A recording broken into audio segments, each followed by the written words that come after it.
The nature of the universe can be understood by imagining life as a game.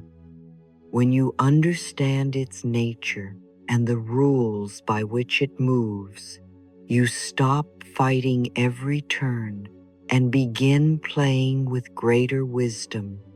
Have you ever worked until you were exhausted, only to discover that every door remained closed?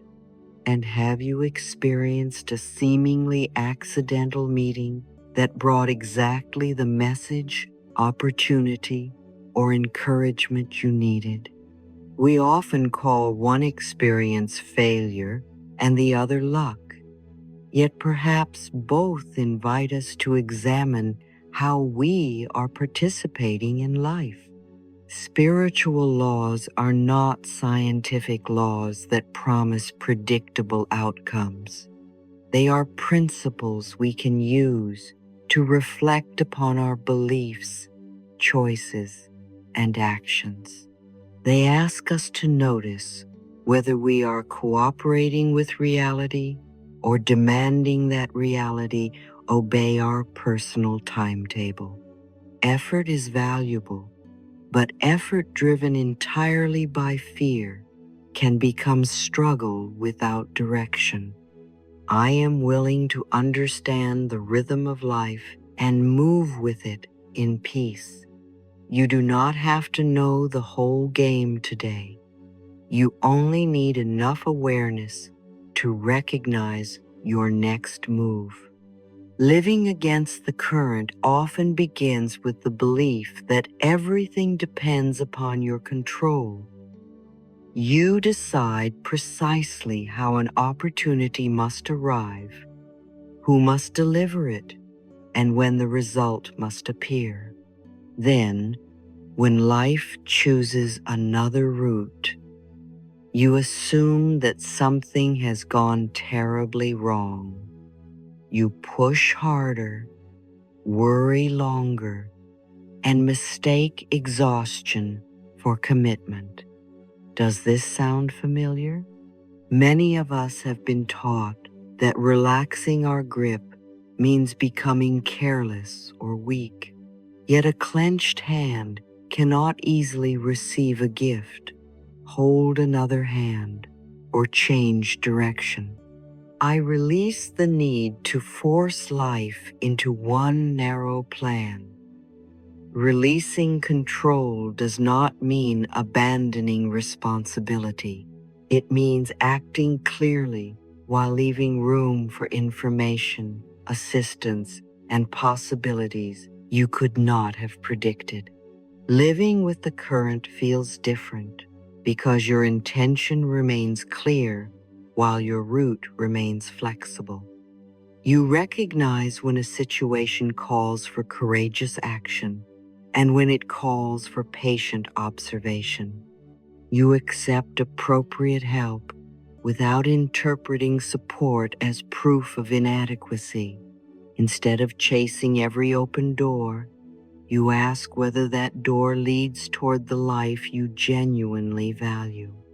Trust replaces desperation, but it does not replace discernment. You still prepare, decide, work, and respond. The difference lies in the inner place from which those actions arise. I cooperate with life, and life reveals the next appropriate step to me. Ask yourself honestly, am I working with the conditions before me, or am I fighting because they differ from my original plan? That question can transform struggle into a more conscious partnership. The first quality of the universe in this philosophy is abundance, visible in the countless forms through which life expresses itself. A single tree may produce more seeds than could ever become trees, and the human mind can create ideas even after disappointment. Abundance is not merely money, luxury, or endless possessions. It may appear as time, health, knowledge, affection, creativity, opportunity, friendship, or the courage to begin again. A consciousness of scarcity looks at a full table and immediately searches for what is missing. An abundant consciousness does not deny practical needs. It notices existing resources and uses them wisely. What good have you dismissed because it arrived in an unfamiliar form? I recognize the richness already present in my life, and I remain open to more good. Appreciation and ambition are not enemies. You can value today while creating something better for tomorrow. Imagine the universe as fertile soil containing possibilities that cannot yet be seen above the ground. Scarcity says, "Because I cannot see the harvest, nothing is happening." Abundance asks, "What resources are here, and how can I work with them?" Perhaps you do not yet possess the opportunity you desire, but you have 1 hour to learn, one person to contact, or one ability to strengthen. The resource may appear small, yet small beginnings are part of natural growth. Life rarely hands us a completed garden. It offers seeds, seasons, weather, and the chance to cultivate. I use what I have with gratitude, intelligence, and care. This affirmation turns abundance from passive wishing into active participation. You begin where you are instead of postponing your life until every condition becomes perfect. In this way, abundance becomes both a way of seeing and a way of responding. The second quality is love, not merely romantic affection, but the principle that nourishes, connects, and allows life to develop. Love asks how you speak to your body when it is tired, and how you treat yourself after making a mistake. It shapes the relationships you choose, the behavior you accept, and the help you permit yourself to receive. Self-love is not vanity because it does not declare you superior to anyone else. It simply recognizes that your life deserves the same care and dignity you readily offer to others. I love myself enough to choose what supports my well-being. Does that sentence feel easy, or does some part of you resist it? If it feels difficult, begin with willingness. I am willing to learn how to treat myself with love. Willingness opens a door without forcing you to pretend you have already crossed the entire room. Love also includes boundaries because genuine care never requires you to cooperate with your own injury. You may love someone and still refuse insults, manipulation, violence, or repeated disrespect. A loving universe is not asking you to remain in every situation and call your suffering spiritual growth. Sometimes love repairs a connection, and sometimes love leads you safely away from it. Self-love helps you hear the quiet no beneath the frightened yes. It gives you permission to protect your body, time, dignity, and peace. My loving heart and my clear boundaries work together. You are not punishing another person by deciding what behavior you will participate in. You are identifying the conditions in which connection can remain healthy. Love allows growth, but it does not demand self-abandonment as the price of belonging. The third quality is order, the understanding that every meaningful process has its season of development. A seed does not become a tree overnight because growth requires roots, moisture, light, and time. In the same way, an intention needs supportive conditions and consistent action before it can take visible form. We often call something delayed because we are measuring it against our impatience rather than its actual requirements. Perhaps the foundation is still being created, a skill is still developing, or important information has not yet arrived. I respect the timing required for strong and lasting growth. This does not mean waiting forever for a situation that shows no healthy movement. It means observing honestly, adjusting wisely, and refusing to tear open the soil every morning to inspect the seed. Can you allow progress to be real before it becomes visible? Patience is not inactivity. It is steady care without constant panic. Now picture your life as a garden in which abundance, love, and order perform different tasks. Abundance is the potential within the soil, containing more possibilities than the bare surface reveals. Love is the quality of care you bring through attention, protection, nourishment, and respect. Order is the natural sequence that prevents you from forcing a flower to bloom before its roots can support it. You cannot control the weather, but you can prepare the ground and respond to changing conditions. You cannot command every seed to grow, but you can choose carefully what you continue planting. I plant loving thoughts, nourish them with constructive action, and allow them time to grow. Notice that this affirmation includes intention, responsibility, and patience.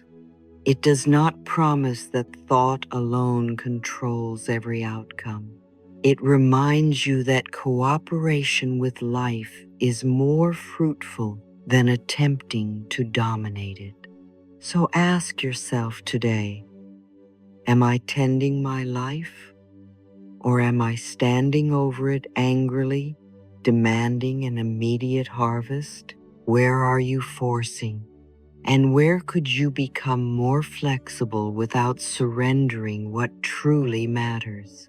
What form of abundance is already present but unacknowledged?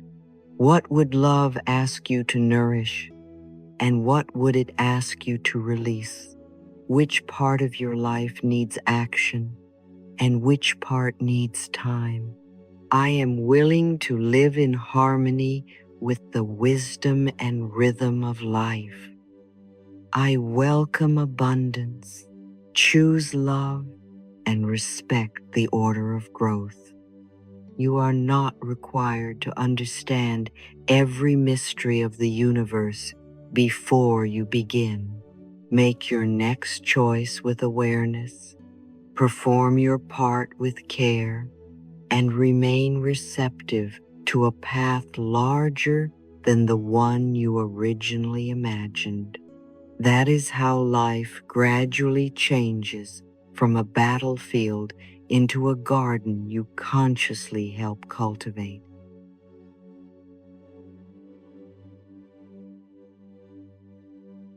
Let us step into the world of spiritual laws, not as rigid scientific formulas, but as ideas that may help us understand the invisible connections shaping our daily lives. The first doorway we approach is called divine oneness, the belief that nothing truly exists in complete isolation. At first, this may sound very grand, as though we must sit on a mountain and become one with every star in the sky. Yet the principle becomes much easier to understand when we look at an ordinary breakfast table, a workplace, a family conversation, or a crowded street.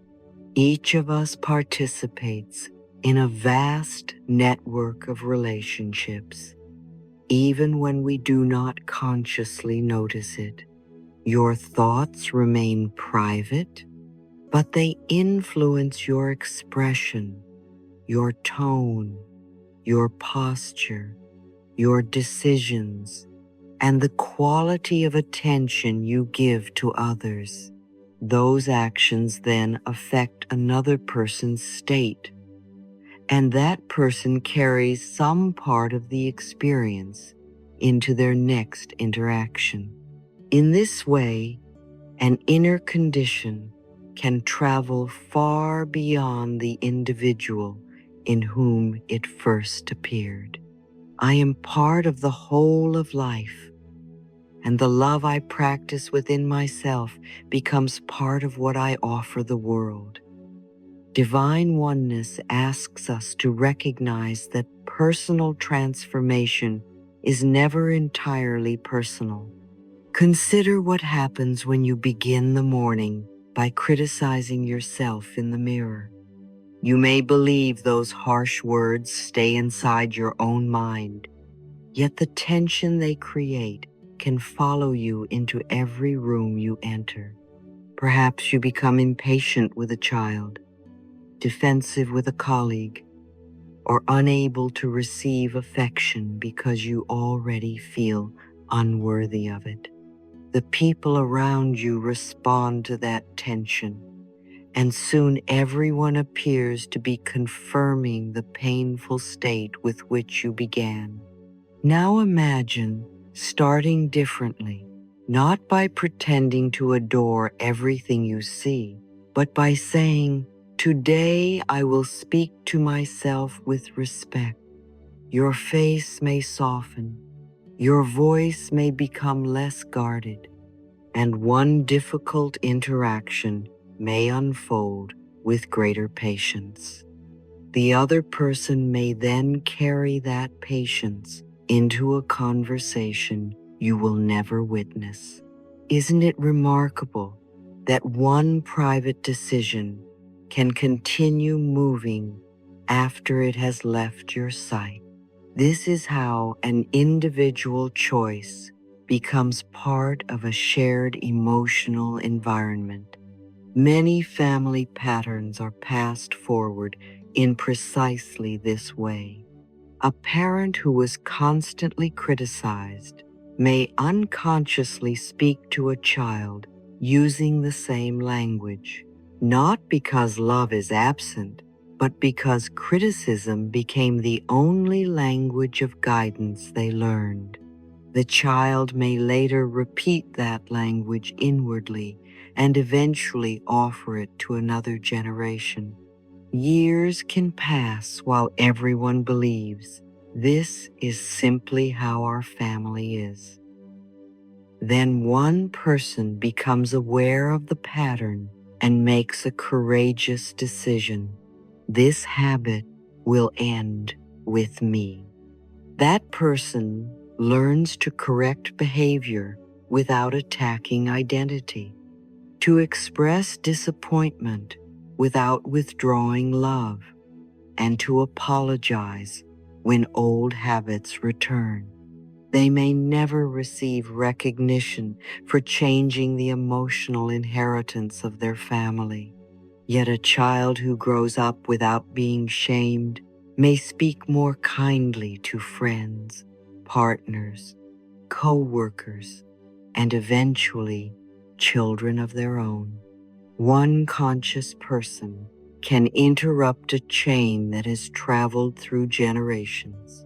I release the patterns that have caused pain, and I create a kinder inheritance through the choices I make today. Divine oneness also changes how we understand kindness. A small act may appear insignificant because we cannot follow every consequence that grows from it. You hold a door, listen without interrupting, thank someone whose work is usually overlooked, or offer patience to a person who is clearly overwhelmed. Perhaps that person was carrying anger into the next encounter, but your kindness creates one moment in which they feel seen rather than opposed. Their emotional state changes slightly, and their next response may become less harsh. You will probably never know what your action prevented, softened, or encouraged. Must an act be witnessed and praised before it has value? If you require recognition, kindness becomes a transaction. If you act from connection, kindness becomes a contribution. The good I offer does not need applause in order to become meaningful. Every day, do one caring thing without telling anyone, and allow the action itself to be enough.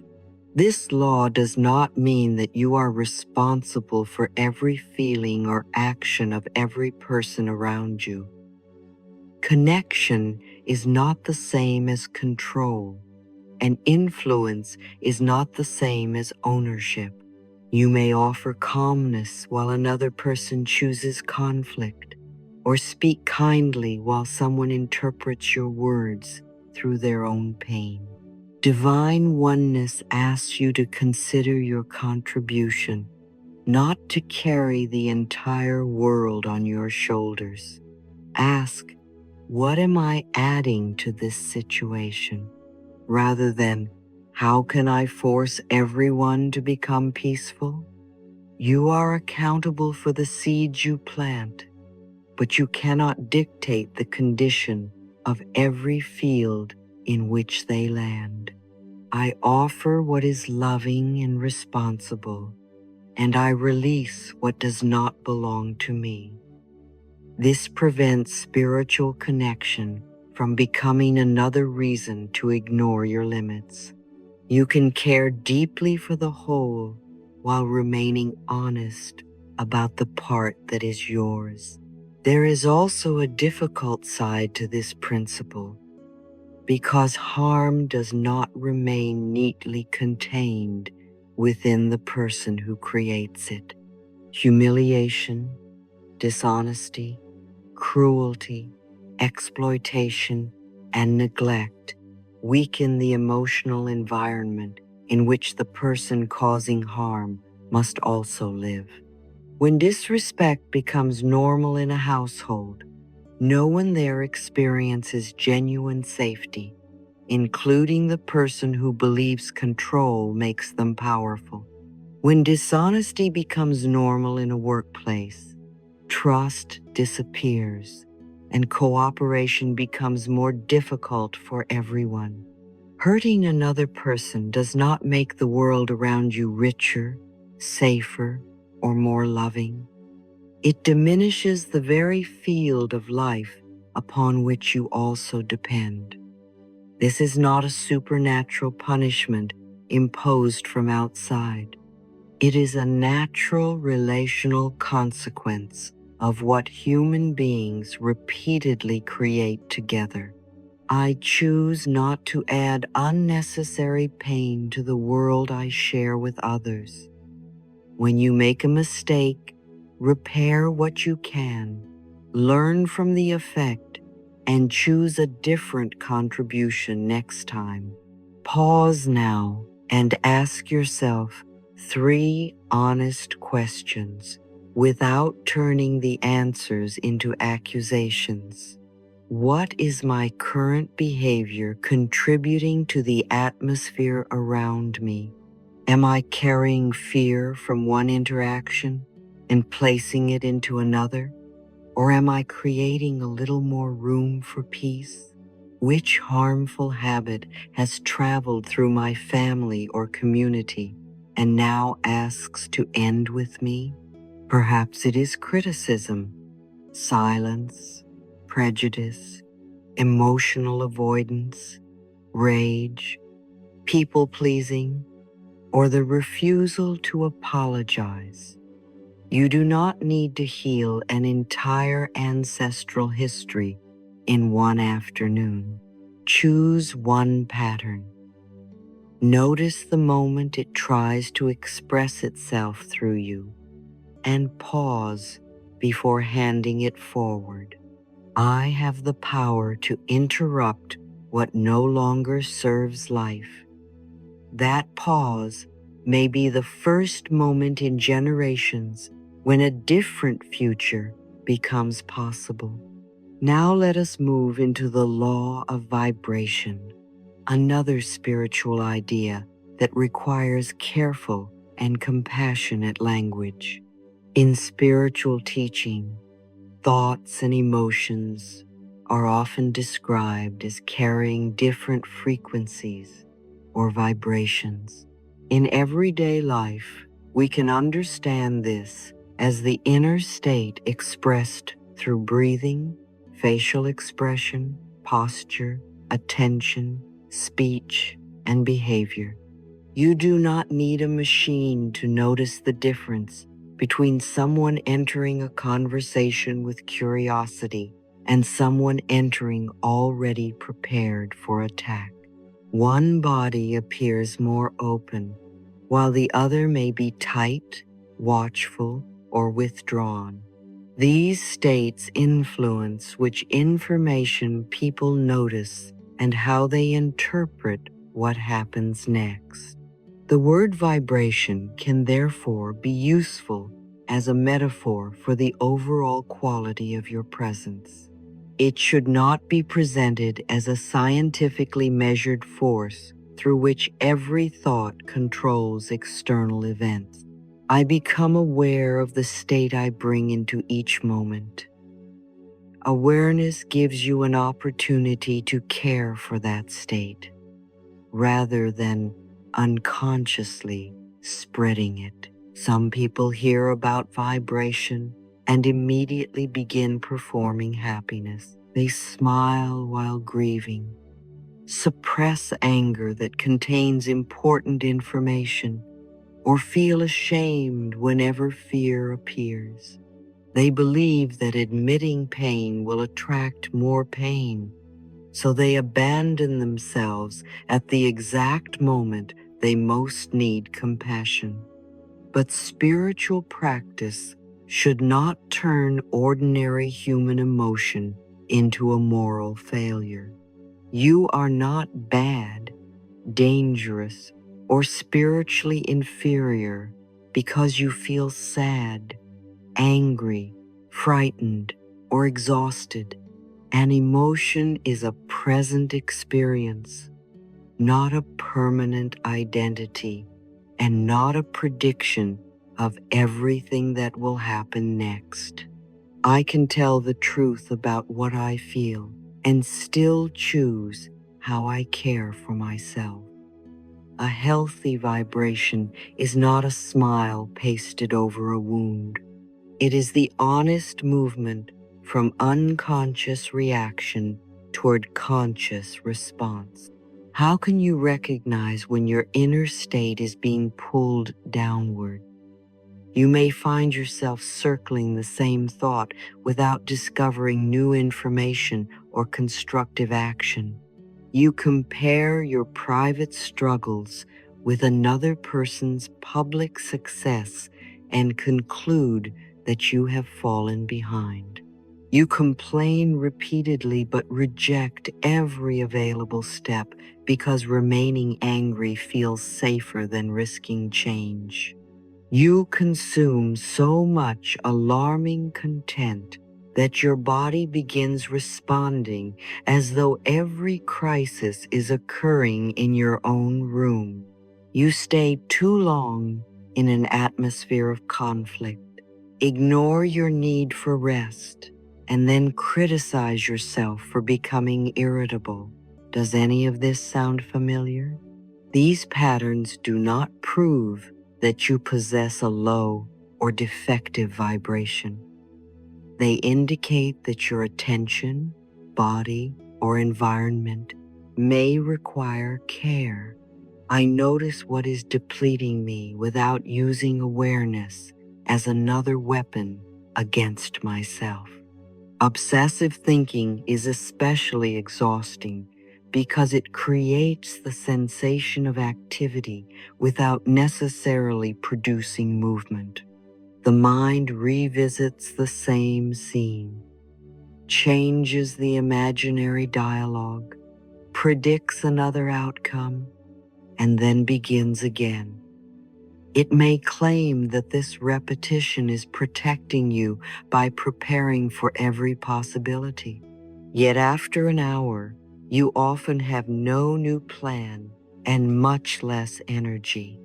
When you notice the loop, say, I am thinking about this again because some part of me wants safety or resolution. That sentence honors the need without giving the loop unlimited authority. Ask whether there is one useful action to take now. If there is, write it down and choose when to do it. If no action is currently possible, give the mind permission to leave the subject temporarily. I release mental repetition when it is no longer giving me useful guidance. You are not refusing to solve the problem. You are conserving the strength needed to meet it wisely. Comparison creates another kind of disturbance because it removes context from two entirely different lives. You see another person's achievement, but not their resources, timing, support, history, sacrifices, or private doubt. Then you compare their visible result with the unfinished interior of your own process.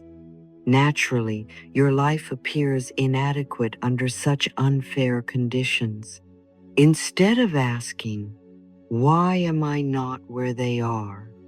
Ask, what does this reaction reveal that I desire?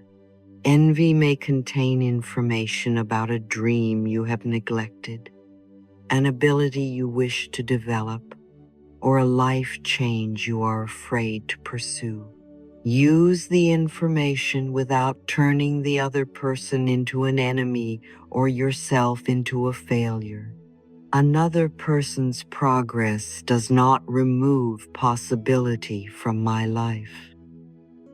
Their path can become evidence that human potential exists, while your own path retains its unique timing and form. Complaining also deserves an honest examination, because expressing frustration can be healthy, but living permanently inside the complaint can become a substitute for choice.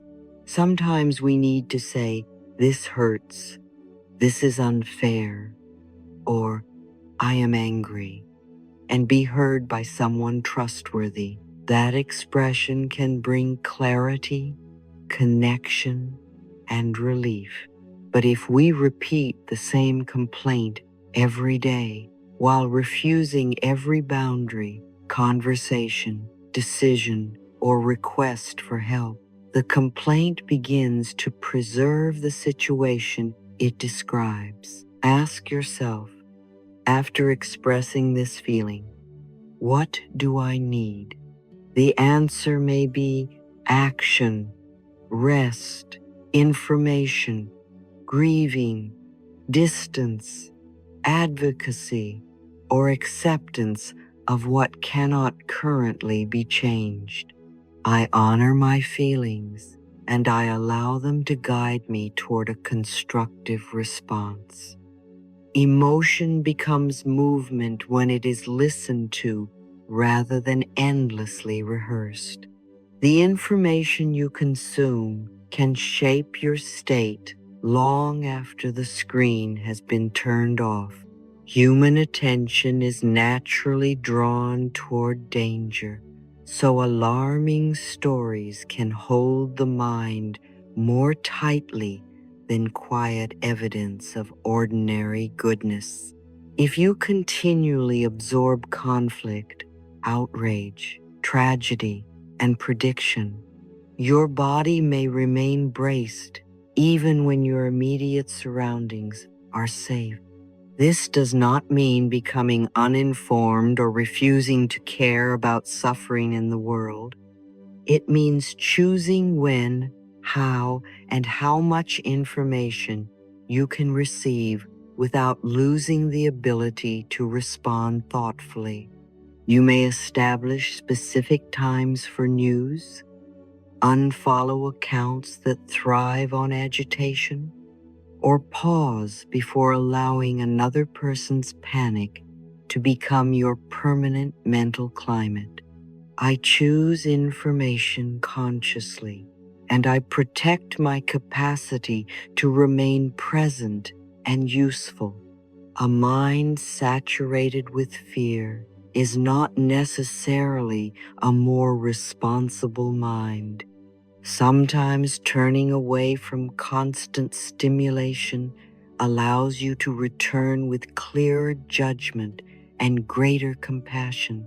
Remaining in conflict for long periods can affect your state in a similar way.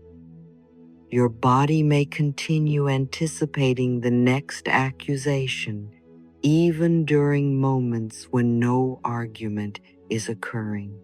You become accustomed to tension and may begin carrying it into relationships that are not threatening. If possible, create periods of distance from the source of conflict so your body can experience another rhythm.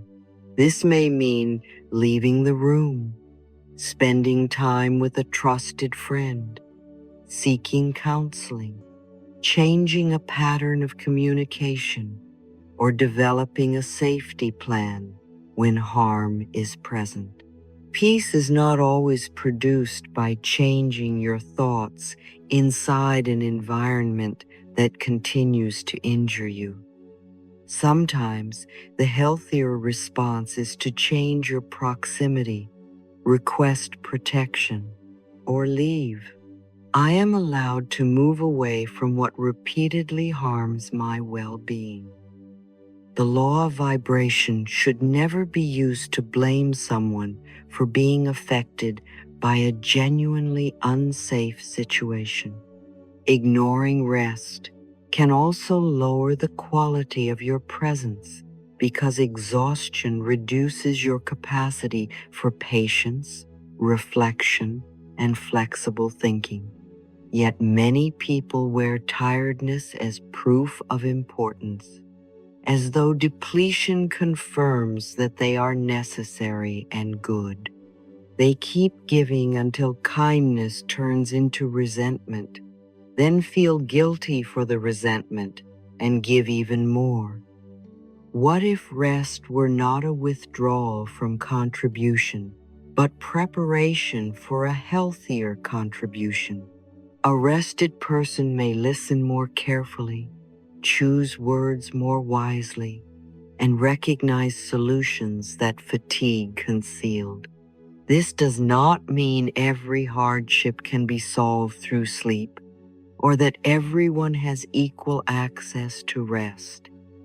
It means that where rest is available, you need not reject it to prove your worth. I permit myself to restore my energy before exhaustion makes every decision for me. Your value continues while you are quiet. When you recognize that your state needs adjustment, begin by naming the emotion as precisely as you can. Instead of saying, "I feel terrible," perhaps you notice disappointment, embarrassment, loneliness, resentment, confusion, or fear. A clear name can reduce the sense that an undefined darkness has taken over everything. Say, "I notice sadness," rather than "I am sadness." This simple change reminds you that the emotion is present within a larger self. Do not rush immediately to replace it with happiness. Ask what the feeling may be trying to communicate and whether a current need deserves attention. I listen to my emotions as messengers, not as masters. Once the message has been recognized, you can decide how to respond without requiring the emotion to disappear first. Next, bring attention to the body, because changing a thought is difficult while every muscle is preparing for danger. Feel your feet against the floor and allow your shoulders to lower slightly. Let the exhalation become gentle and unhurried without forcing an uncomfortable rhythm. Look around the room and name several neutral objects so your attention returns to the place where you actually are. If the source of stimulation is nearby and you can safely step away, give yourself a few minutes of distance. You are not fleeing from life. You are creating conditions in which a wiser response can become available. I give my body permission to become a little more settled in this moment. Notice the phrase "a little more," because you do not have to travel from panic to perfect serenity in one breath. A small reduction in intensity may be enough to restore 1 degree of choice. Then select a thought that is more neutral rather than one that sounds magnificent but feels impossible. If your mind says everything is ruined, try. Something painful has happened, and I do not yet know the complete outcome. If it says, no one will ever understand, try.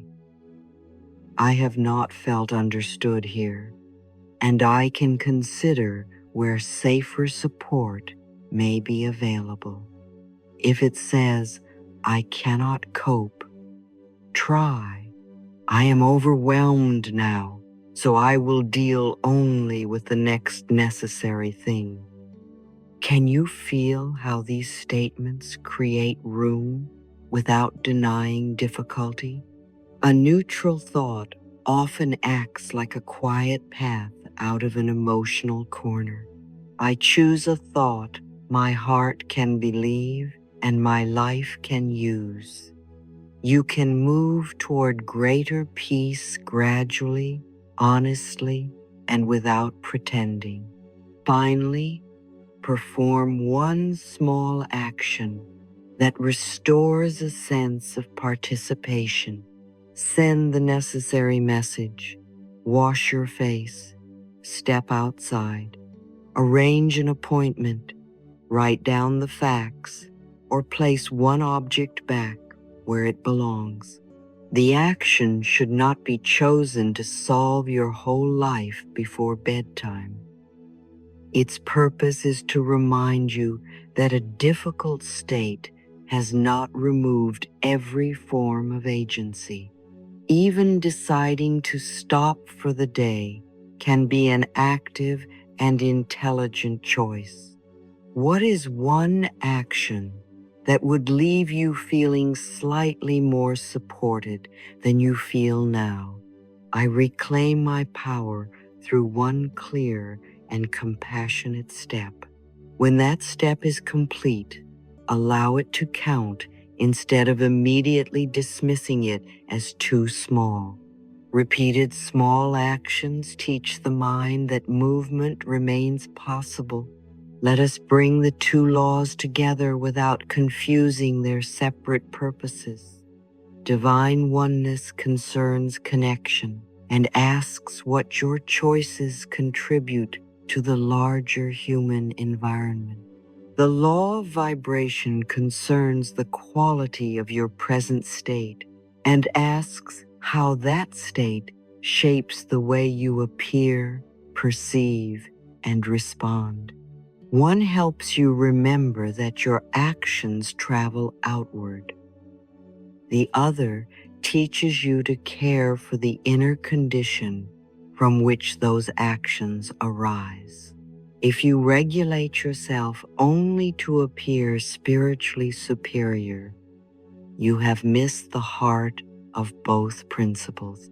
If you care for your state so you can meet yourself and others with greater honesty, the practice becomes loving and useful. As I care for my inner state, I contribute a more conscious presence to the world around me. You do not need to become perfect before your presence can have value. Every sincere adjustment changes something in the web of relationships to which you belong. For the next week, choose one silent act of goodness each day and do not seek recognition for it. Then notice your state before and after the action without deciding that you must always feel wonderful. Perhaps you return something someone dropped, clean a shared space, offer encouragement, allow another driver to merge, or listen to a person who is usually ignored. Let the act answer the question, what do I want to add to the world today? At another moment, pause and identify the emotional state you are carrying into your next interaction. If it needs care, name it, settle the body, create distance from stimulation, choose a more workable thought, and take one useful step. I choose to contribute kindness without abandoning honesty. I honor my feelings without turning them into judgments of my worth. This is how a spiritual philosophy becomes an everyday practice rather than an attractive idea. And now ask yourself gently, am I transmitting fear automatically? Or am I becoming capable of returning to peace before I speak? Which habit am I prepared to stop handing to the people who come after me? What would change if I treated my emotional state as something to care for rather than something by which to measure my spiritual value? You are not separate from life, yet you are not required to carry all of life alone. Your presence matters, your choices have consequences, and your smallest loving action may travel farther than you will ever know. I am one with the whole of life, and my loving choices create beneficial effects. I tell the truth about my feelings and gently guide myself toward a more peaceful state. I release judgment, restore my inner balance, and offer the world the most conscious presence available to me today. You do not have to shine every moment in order to belong to the light. You need only notice when you have lost connection and become willing once again to return Let me share something with you that took me many years to understand. Life does not always change when we demand that the outer world become different. Very often, it begins to change when we examine the pattern from which we are choosing.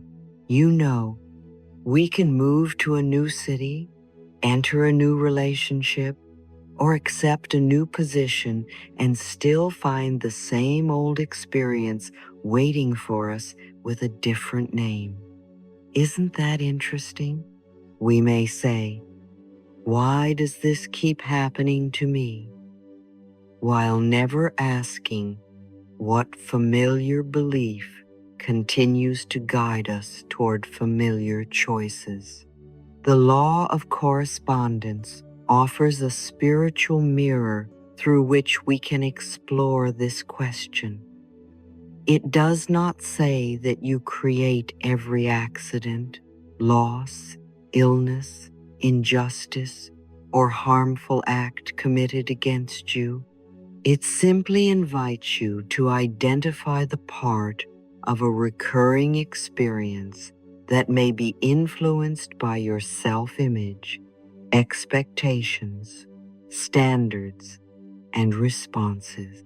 I look within, not to blame myself, but to discover where a new choice is possible. This is a compassionate law when it is used correctly. It gives you responsibility for what belongs to you while allowing you to return everything else to its rightful place. Suppose you secretly believe that you are not worthy of respect. You may remain silent when your work is overlooked, accept behavior that repeatedly hurts you, or reject an opportunity before anyone else has the chance to consider you. The outside world then seems to reflect the old belief, yet part of that reflection is being maintained by the choices the belief makes possible. Now stand before a mirror and ask, what am I believing about myself in this situation? Do not search for a spiritual reason behind every painful event. Examine only the decisions that are genuinely yours. Ask next, how does this belief influence what I accept, avoid, or repeat? Then decide which new standard would express greater self-respect. Perhaps the standard is, I will speak when an agreement is broken, or I will allow myself to apply before deciding I am unqualified. As I change the way I see myself, I begin making choices that reflect my new self-respect. The mirror is useful because it reveals an opening, not because it finds someone to accuse. The law of cause and effect carries us from insight into repetition. Every choice plants a seed, although no one can guarantee exactly when, where, or how every seed will grow. A single action may appear insignificant, but an action repeated over weeks and years can shape skills, relationships, health practices, and opportunities. We sometimes want a magnificent harvest from seeds we plant only when inspiration happens to visit. Then we become discouraged and declare that the soil is against us. But the law asks a simpler question. What are you sowing consistently? Your thoughts plant stories about who you believe yourself to be. Your words influence the atmosphere of your relationships, and your actions provide practical evidence of what you have chosen. I am conscious of the seeds I plant today. You cannot control the weather, the behavior of others, or every result, but you can become responsible for the quality of what leaves your hands. If you want greater respect, begin by noticing the words you use when no one else can hear you. Do you call yourself foolish, weak, hopeless, or unworthy, and then wonder why confident action feels impossible? Change the inner language. State your needs clearly and stop volunteering for situations that continually crush your dignity. If you want to grow, do not wait for perfect inspiration to arrive dressed beautifully at your door. Choose one small practice and repeat it on ordinary days, including the days when progress feels invisible. 5 thoughtful minutes every day may create more than one dramatic afternoon, followed by a month of avoidance. Time has a way of magnifying consistency. I plant through action what I hope to experience through growth. You are not promising yourself a particular reward. You are becoming someone whose habits are aligned with the direction you value. Now let us consider the law of compensation, which teaches that contribution creates value and response, though the return may not come from the person, moment, or form you expected. Perhaps you teach someone a skill and later receive an opportunity from a person who never knew about your kindness. Perhaps your careful work develops competence, trust, and reputation long before it produces financial reward. Compensation may return as money, but it may also arrive as knowledge, friendship, credibility, cooperation, or access to a new possibility. This law is not a contract requiring the universe to repay every favor according to your preferred schedule. It is a reminder that what you contribute affects the field in which future exchanges become possible. Ask yourself whether your giving creates genuine value or whether it is secretly an attempt to purchase love. I contribute freely where my contribution is appropriate, and I remain receptive to good returning in many forms. Healthy giving contains generosity, but it also contains choice. You know, many of us say, I love to give, when what we really mean is, receiving makes me terribly uncomfortable. We offer help beyond our capacity, hope someone will finally recognize our goodness, and then become resentful when they fail to read the agreement we never expressed. That is not free giving. It is an unspoken bargain. Healthy generosity is voluntary, does not violate your limits, and respects the dignity of both people. Unhealthy sacrifice may be driven by fear of abandonment, a need to control, or the belief that exhaustion proves love. If you are continually angry about everything you do for others, your anger may be asking you to examine why you keep saying yes. I give from willingness, not from fear, and I stop before generosity becomes self-abandonment. This does not make you selfish. It makes your yes honest.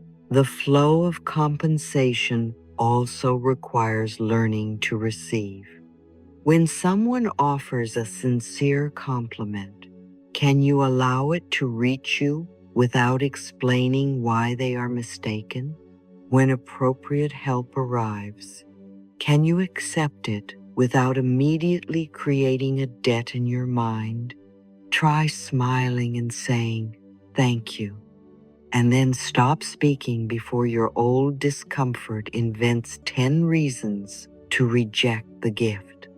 Receiving does not make you greedy, helpless, or less spiritual. It allows another person to experience the joy and dignity of contributing. I give with love, and I receive with gratitude. Of course, you may decline an offer that carries manipulation, hidden conditions, or genuine danger.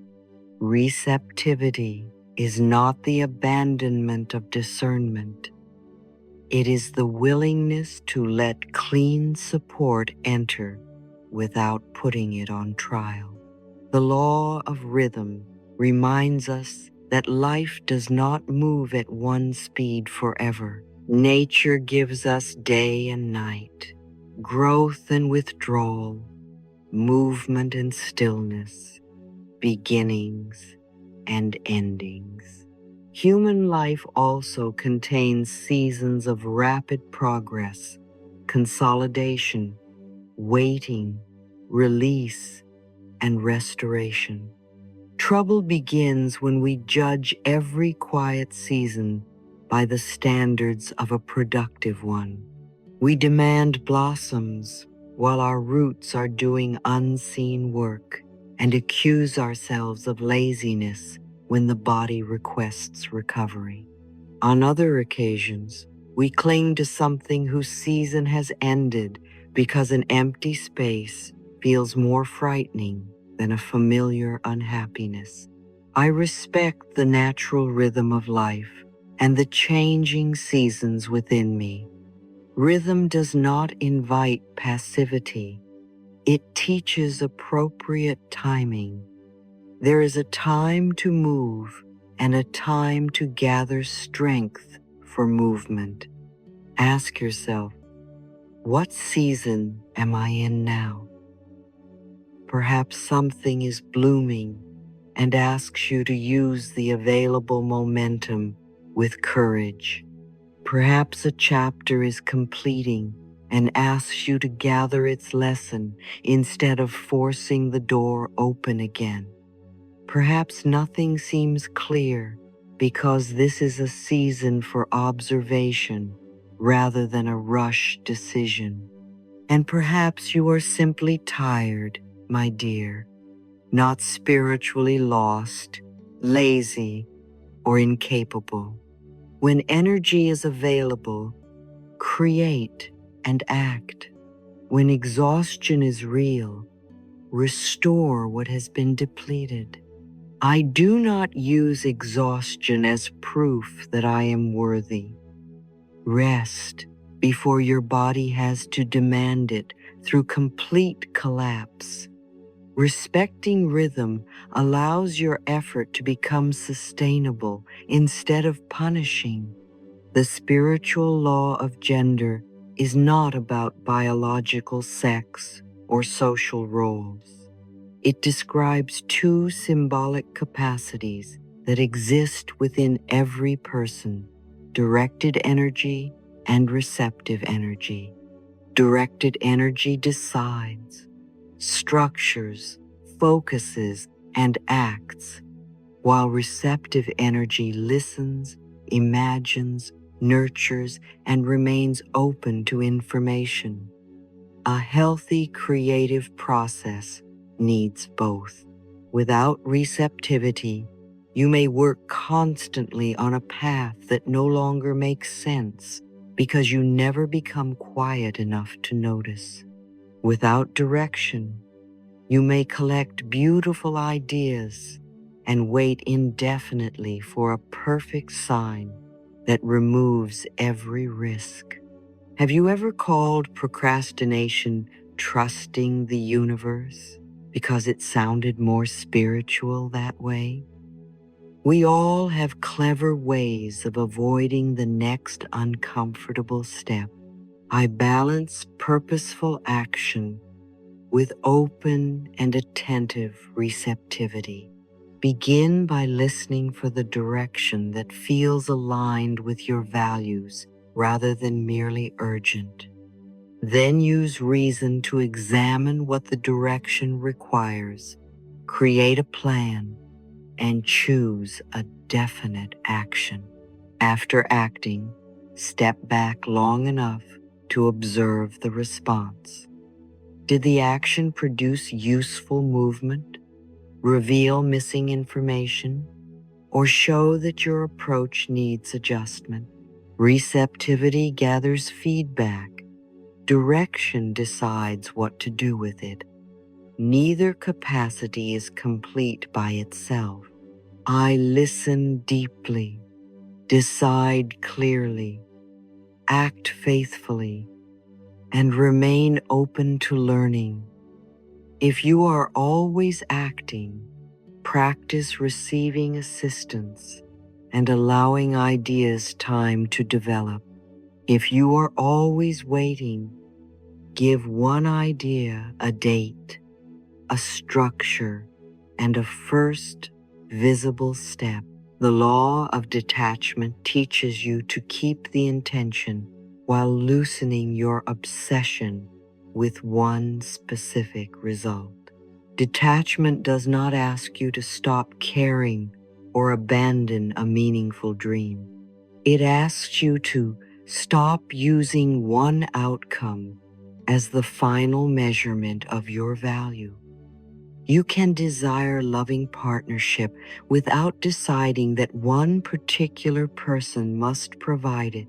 You can seek meaningful work without insisting that only one company, title, or route could ever fulfill you. Attachment says, it must happen through this door, on this date, and in exactly this form, or I have failed. Detachment says, I know the quality of life I am creating, and I remain open to a wiser way of reaching it. This flexibility helps you recognize possibilities that obsession would otherwise hide. Open hands can still work. They simply do not crush what they are trying to hold. You may be attached when you check constantly for evidence that the desired result has arrived. Interpret every delay as rejection, or ignore a healthy alternative because it differs from your fantasy. You may continue chasing someone who is clearly withdrawn, or trying to revive an opportunity that repeatedly violates your values. To practice detachment, write down what you want, and then identify the deeper experience beneath it. Do you want the position, or do you want contribution, stability, creativity, and recognition? Do you want that particular relationship, or do you want mutual affection, safety, companionship, and respect? Next, list the actions that belong to you and the factors that do not. I fulfill my responsibilities and release the timing, form, and responses I cannot command. When the deeper purpose becomes clear, more than one path may become visible. The dream remains alive while the cage around it opens. Now let us recognize the signs that you may be living against the current without repeating every law we have explored. A recurring problem appears in different settings, yet you continue responding through the same automatic pattern.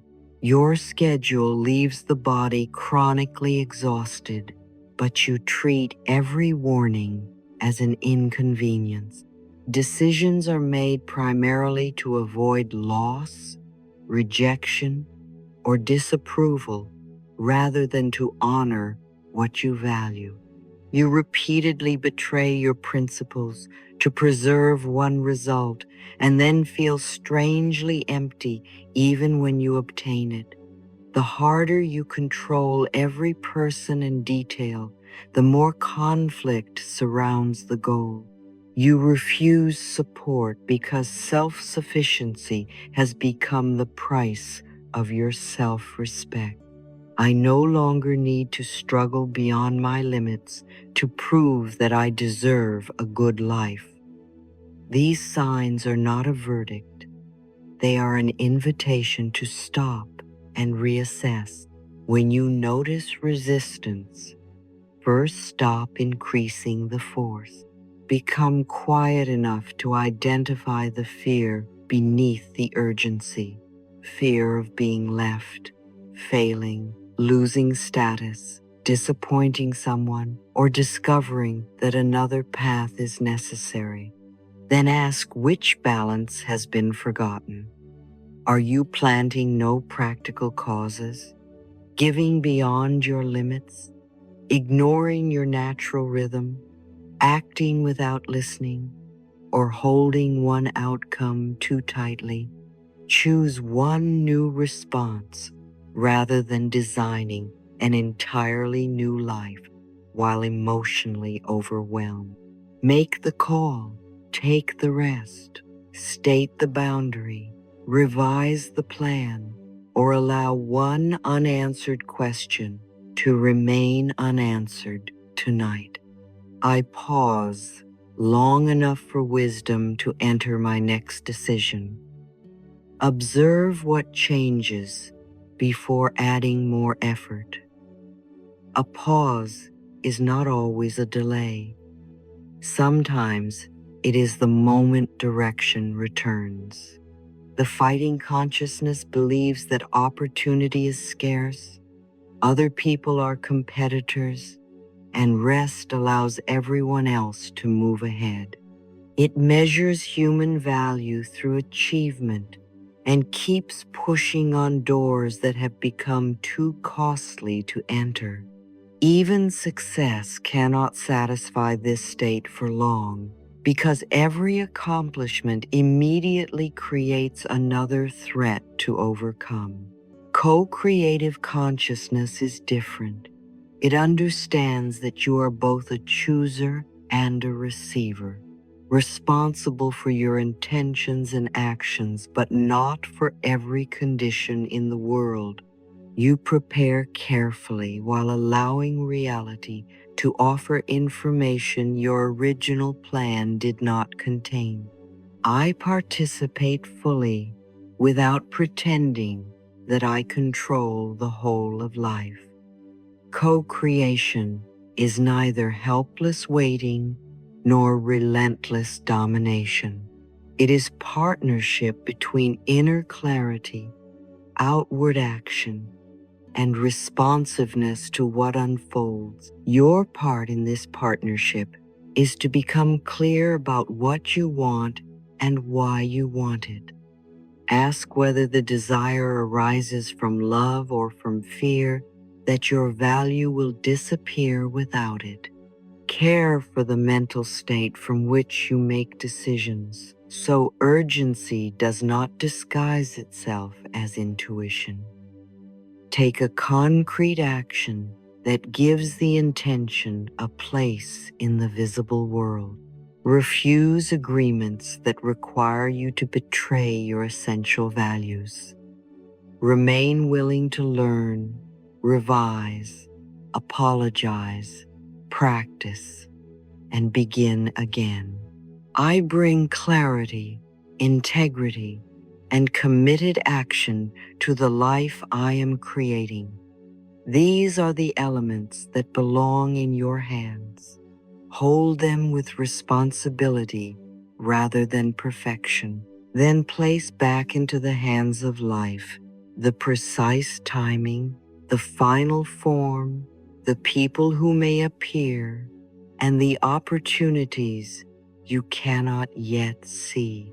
This is not a magical transaction in which the universe is required to deliver your preferred prize. It is an acceptance of reality. Many essential elements of every outcome lie beyond individual control. Sometimes a conversation occurs at the right moment.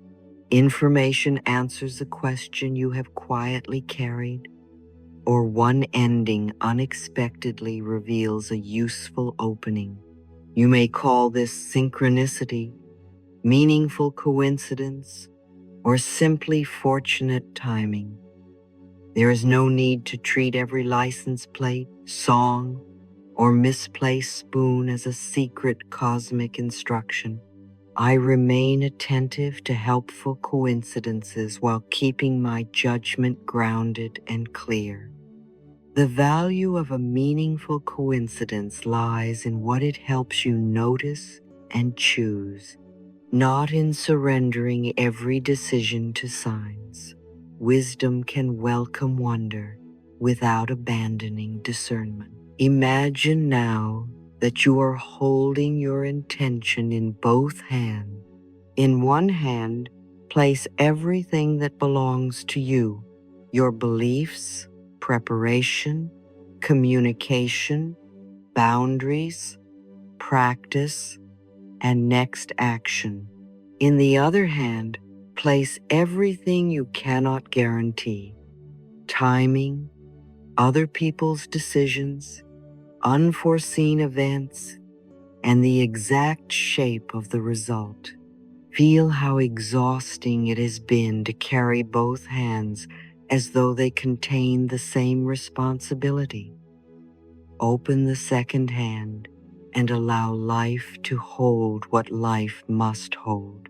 I keep my intention clear and allow the best available path to reveal itself gradually. You are not releasing your dream. You are releasing the demand that certainty arrive before you can live. Breathe and let your shoulders receive that distinction. Your work becomes lighter when you stop performing the universe's part as well as your own. So the formula for co-creation is simple, although living it requires practice, a clear intention, a balanced inner state, an appropriate action, and flexibility regarding the result. Correspondence helps you recognize the belief reflected in your choices. Cause and effect asks what you are planting repeatedly. Compensation teaches clean contribution and gracious receiving. Rhythm reveals the season you are actually living, while symbolic gender balances doing with listening. Detachment protects the dream from becoming an obsession that consumes your identity. I choose consciously, act responsibly, receive gratefully, and release what I cannot control.